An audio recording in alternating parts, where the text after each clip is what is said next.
Dans Pierre, chapitre 1, verset 1, il est dit, moi d'aller, donc d'aller, apôtre.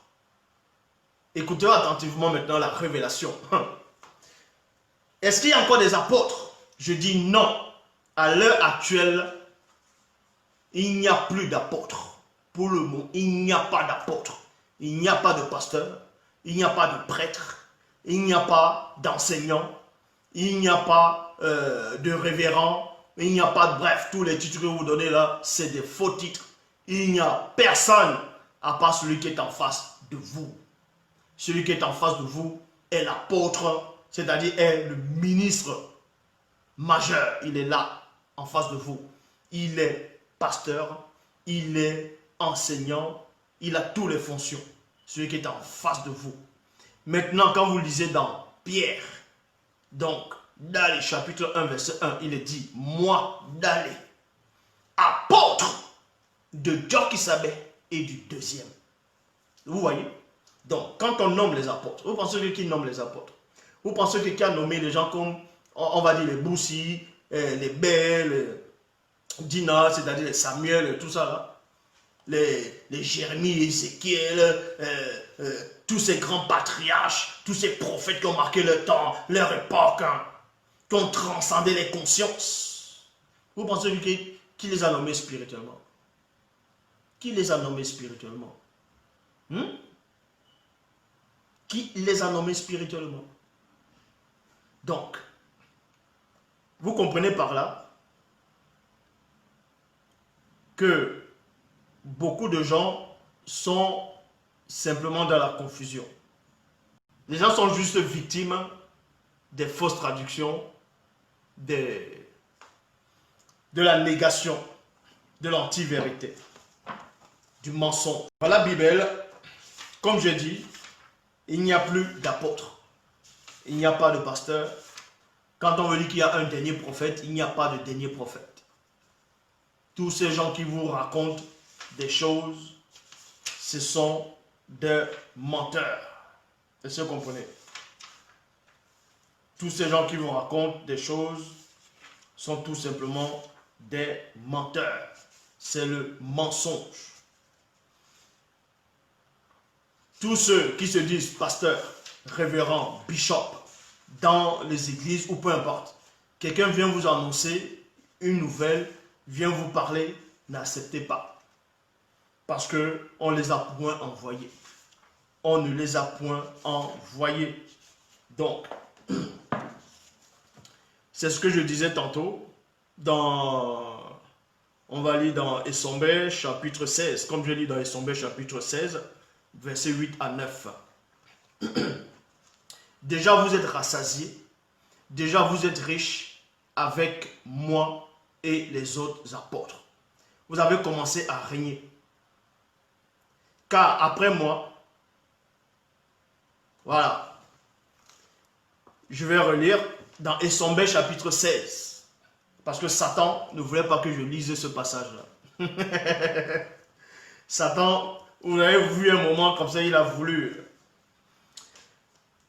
Quand vous voyez dans Essombé chapitre 16, verset 8 à 9, il est dit, déjà, vous êtes rassasiés.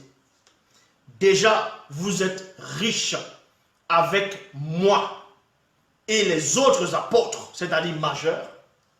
Vous avez commencé à régner et à point. Car après moi, dont Essombé parle, car après moi, et ainsi que les autres choisis par Jokisabé, à son temps jadis, virgule, et quelques-uns qui ont été désignés par le Mundi en notre temps-ci, virgule. Je m'arrête dans la virgule d'abord. Celui qu'on appelle Paul dans les Bibles classiques, il dit que après lui, écoutez attentivement, celui qu'on appelle Paul, il dit après lui. Il dit après lui, il n'y a plus de prophète, excepté ce que Jokisabé a établi à son époque visible et à l'époque de Essombé où il parle, Il y a d'autres aussi qui ont été établis après lui. Toujours par le Mundi. Mais qu'après ces gens-là, il n'y aura plus d'apôtres. Est-ce que vous comprenez? Et Sombé dit qu'il n'y aura plus d'apôtres. Je relis.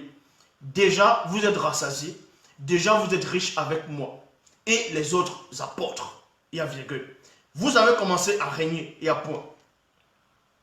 Car après moi, et ainsi que les autres choisis par Dieu qui savait, à son temps, c'est-à-dire parler des Dalé, des Lakisabé, ainsi de suite. Et quelques-uns qui ont été désignés par le Mundi en notre temps-ci, virgule, il n'y aura plus d'apôtres après nous, virgule. Il dit ici, il n'y aura plus d'apôtres après nous. Ça veut dire quoi ici? Quand il dit il n'y aura plus d'apôtres après nous, ça veut dire il n'y aura plus de prophètes, il n'y aura plus d'enseignants, il n'y aura plus de pasteurs, ainsi de suite. Il n'y aura plus de docteurs. Parce qu'on vous dit quoi? La révélation, on met d'abord un apôtre. Écoutez attentivement, on met d'abord un apôtre en premier dans l'église. C'est ce qu'on va appeler, on va dire, un ministre, le premier ministre. Et maintenant, c'est le premier ministre qui doit choisir les autres ministres. Vous voyez? C'est ce qu'on appelle le chef du gouvernement. Donc, le ministre en chef, dont l'apôtre d'abord, en fonction en chef, doit choisir les autres ministres. Tant que il n'y a pas le ministre, c'est-à-dire le premier ministre, ben, normalement, il n'y a pas de gouvernement. On doit choisir un premier ministre pour refaire son gouvernement. En gros, vous comprenez ici que il n'y aura plus d'apôtres après nous, virgule, excepté ceux connus que le deuxième voudra nommer. Est-ce que vous comprenez? Excepté ceux connus, le deuxième voudra nommer parce qu'il a le pouvoir et le droit de réhabiliter la fonction d'apôtre à son temps. Point.